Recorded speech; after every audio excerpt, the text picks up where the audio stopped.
right, hello everyone. We're going to take a little detour today in the middle of our studies to talk about the principles of how to interpret the Bible. So I've had several people ask me, how should I start learning how to read my Bible? How do I sort of read my Bible for myself? And I think the question is not that we don't know how to read, it's that we don't know how to interpret, okay? And so we've all learned in school how to read a sentence and develop what the context clues are, right? Find the nouns, find the verbs, find that. So I'm not going to talk about that. What I'm going to talk about is the idea of how do we go to that next level? How do we figure out what meaning is, right? So we have text, and then that's going to give us meaning, and then meaning gives us application. And I just ran out of board. Okay, so I have to kind of curve it around. All right, sorry about that. So we want to go up to this higher level. So we're going to talk about that. And I'm going to give you the paradise situation. Now, I didn't come up with this myself. I'm adapting what people have been doing for hundreds of years. So since the New Testament was written, we have been working and trying to interpret how to apply the Bible to ourselves. And a nice mnemonic for remembering that is the word paradise. Paradise, okay? So we'll first jump into what the words are, and then I'll get into it. Now, if you're really big into your Hebrew letters and figuring out the original form of this word was the word paradise. Paradise comes from an Iranian word that develops first in the sort of the time right around this concept develops right around the time of the rise of Islam, and so they picked up the word paradise from the Iranian language, and they use that as the mnemonic by which they're going to remember it. So in our alphabet, it would be PRDS. Okay, that's the mnemonic. So the P in this word stands for the word pashat. If you want to see what that looks like in Hebrew, pashat. Okay? So, get my dot in the right place. There it is, pashat. Now, pashat is the literal meaning of a word. Okay? So, we have the text, we're getting to the meaning. The pashat level is the base of the pyramid, right? So if you want to think about your pyramid like this, there's sort of four levels. And a pyramid is because, I use the image of a pyramid because that's what the ancient interpreters kind of conceived it as, is not everyone's going to go all the way up to the top, right? So the size of the pyramid, like your food pyramid, tells you how much of each level of interpretation you should be doing. So the base, the biggest portion, the core of your literary diet should be pashat, right? So this is the P level there, okay? So this is the literal meaning. And this is going to be the easiest for us to kind of think through, because this is what we're all doing. This is not really the problem we have, but we have to start here, okay? So most of the questions you're having is going to be on the next two levels, the R and the D level, okay? So I like to remember my word paradise because that A means that I should have to, this is the one that is available and accessible, or accessible. That's what the A in the word paradise represents for me. So the P for pashat, the pashat level, is the available level or the accessible level for me, okay? Then we're going to go to the next level, okay? So the R level. And so the R level stands for the word remez. And I gotta look at how to spell it again because I never remember what I think it's a Zion. I go back and get all my words right. So, yes, it's a Zion. Okay.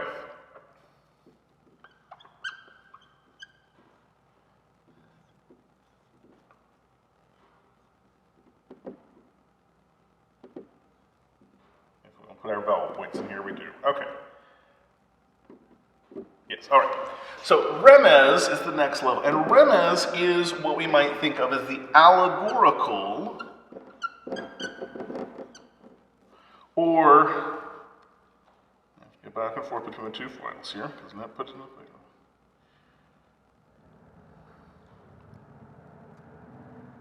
Or the typological. back and forth between two documents right here. So the allegorical or the typological meaning. Okay, now what is that? This is not the one that we have. This is the easy. But R is when we're going to step it up a little bit. We'll go up a little bit higher the pyramid here, and fewer. This is going to be a little bit less accessible. Okay, we still have it, and so we're going to remember that word allegorical. That's what I'm going to use there.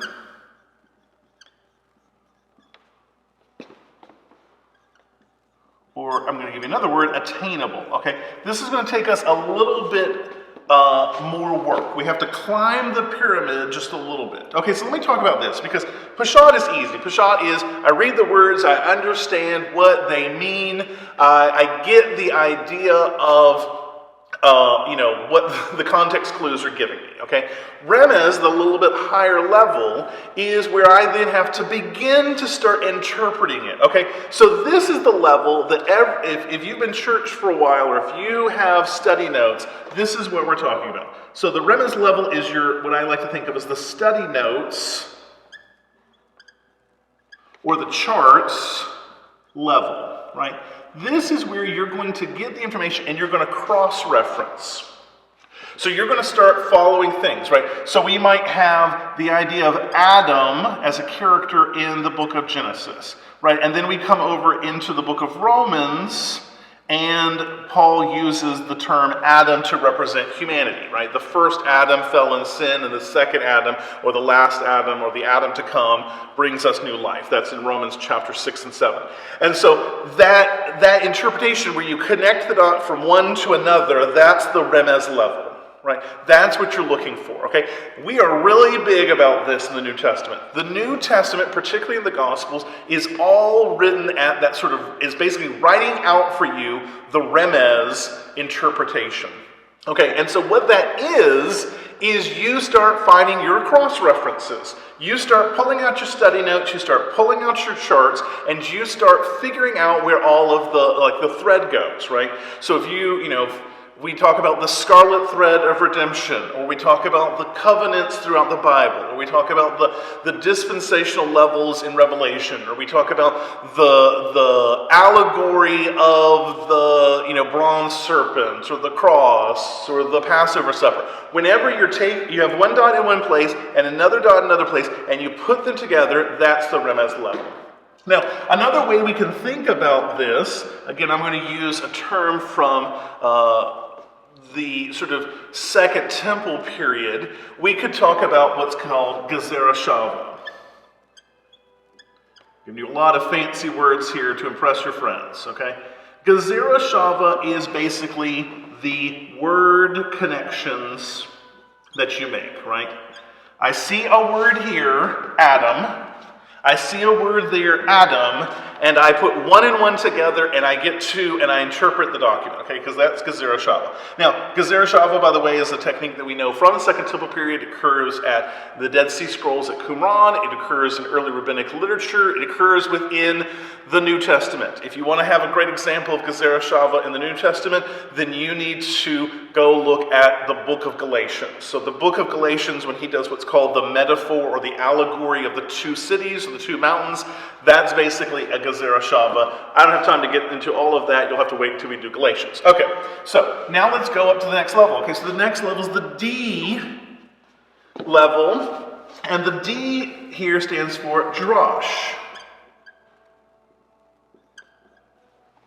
Again, I got to get my Hebrew out. I'm a bad scholar, not taking my notes off onto a piece of paper, so I have them. Okay. And that pen's dying. Okay. So, Drosh. The Drosh level is where we begin to really get into what we might think of as interpretation, right? This is going to be your moral or legal, let me make that slash a bit slashier, sorry, legal or interpretational level. Right. Okay, so this is the big fancy word for this is homiletical, right? Okay, so this is where we're definitely getting into what does it mean. Okay, so if I was going to put my sort of letters on here, Peshat sits with the text, right? That's just read what the text says in its context clues, right? And then Remez is sort of my arrow. That's what's going to get you to meaning. And then Drosh is where the meaning resides, right? So what does it mean for us? Okay, so think about this in terms of the law of Moses, right? What I mean by that is the chapters 19 of Exodus through Deuteronomy. When we get all these legal statements, right? Like don't eat shellfish, or don't wear mixed fabrics, or don't kill your neighbor, right? Or don't sleep with your second cousin, right? All of these rules, we understand what the rule says literally, right? And then we might go to an allegorical story in which we can find the type of example of that, right? So it didn't really work out so well for Abraham to marry his half-sister because it created all sorts of drama for him when he went from place to place, right? So that might be the Remez level we might think of. And then the Drosh levels when we get the rule. So what? What do we do with it, right? So Drosh is going to get you from meaning all the way over to application, right? This is the level where we need to focus our attention in interpretation, right? It's all fine and good to do the study notes and the charts and look for your word connections. But at some point, we're going to have to actually interpret and apply the document. That's the Drosh level, okay? And so here at this level, this is the one that we're going to have to work on. That's what we're going to talk about in the coming weeks. We're going to look at how to go from Peshat to Remez to Drosh, and then we're really going to live in Drosh, right? So my I here for Drosh is what I'm going to call the intended level. The I for intended level. Right? This is where we need to get to. We can also think of this as the informational level. Right? The I for informational. This is where we get the information we're looking for, right? People want to come to the Bible. They want to come to any sort of text that tells them how to live, and they want to ask the question, how do I live? That's the Drosh, okay? So there's a lot that goes on here. Not everything has to move through Remez to get to Drosh. We might have like an elevator in our little pyramid, right? We might be able to go straight up from Peshat to Drosh, right? So you didn't have to go over and talk about Abraham and his half-sister wife, Sarah, to figure out that you're not supposed to sleep with people who are related to you. That may not be necessary, right? But we have to go from the literal meaning to the moral, legal, homiletical meaning. We have to go from the available, accessible text to the intended or informational meaning of the text. Okay? So that's what we're going to focus on for the next 2 weeks in this little 4-part series that I'm thinking about. Okay? So the last thing we will do is the thing that everybody wants to focus on, right? Whenever we go to Remez, the problem is that sometimes we want to jump over Drosh and go straight to the S level. And I'm going to tell you not to do that, because that's not the intended or informational meaning. Okay? The S stands for the word sod. And sod, let me spell it out in my Hebrew again. And sod is the mystical meaning of the text. Right? So this is the mystical level of meaning. And I'm going to remember that that is my E, and my E here stands for the word, there's my word, get back on. Let me hold it from the top. Esoteric, or external. Okay? Now what do I mean by that? The sod is where we all kind of want to go when we read the book of Revelation. Right? We go to the book of Revelation, and there's mystical beasts, and there's angels with all these eyes covering them, and there's a lamb that's a lion, and there's a sword, and there's fire, and we want to figure out what kind of Apache helicopter it is. And that is not the level we need to go to. That is a very, very, very small part of our pyramid. That's a way up there high level. And the reason why we want to go up there is for a bad reason. We want to go up to sod because we want to be special. Right? So that special meaning at the highest level of interpretation makes us feel good, but that's a prideful response. That's not a humble learning response. That people who want to go to the S level and talk about the sod level, they want to be special. And not special in a good way. They want to be special as in they want people to look at them. And I'm going to argue that we need to instead be in a humble learner position. We don't want to be a mystical master of the text in which we have all of the secrets and you have to come to us, right? So you can remember S for also secret, right? The secret meaning of text is where everyone wants to derive their power and their pride and their prestige. No, no, no, no, no, no, no. We're not going to do that. We are going to want to live first in Drosh. We can't skip from Drosh to Sod without living at that Drosh level. If we want to be powerful, prestigious practitioners of the text, I tried to do all my P's there, then I'm going to argue that you need to spend more of your time at that interpretational, informational level than you need to do at that secret esoteric level. All right? So everyone that wants to tell you about end times books, they all live here at the S level. But real Bible teaching and real Bible understanding lives in the bottom three layers. Right? That is the foundation. Before we can really understand the book of Revelation, we have to understand the rest of the Bible in its context, in its connections, and in its meaning. Okay? So, we can't just jump to Revelation and have that be the first Bible book we ever look at. We got to read from the beginning to the end of the book. And we got to interpret it from the beginning to the end of the book, okay? So, with that, let's now take a step back for a brief moment and just review what we did here today, okay? So there are 4 levels of interpretation that we can apply to the text. We've done this since the New Testament. There's examples of Pshat, of Remez, and Drosh in the New Testament. I'm going to argue the book of Revelation is a Sod interpretation. That's why it's so weird to us, because it's this weird mystical level of interpretation. That's also why it's at the end of the book, because you have to do the other ones first, right? So you got to go in order. You have to understand your Peshat first. You have to understand your text. How are we going to do that? We're going to look at the words, right? So this is where you want to do your word studies. So we're going to talk about how to do that next time. We're going to talk about word studies and what are good examples of word studies. And then we have the Remez level, and that's the next level. Once we do our word study, then we're going to look for our connections.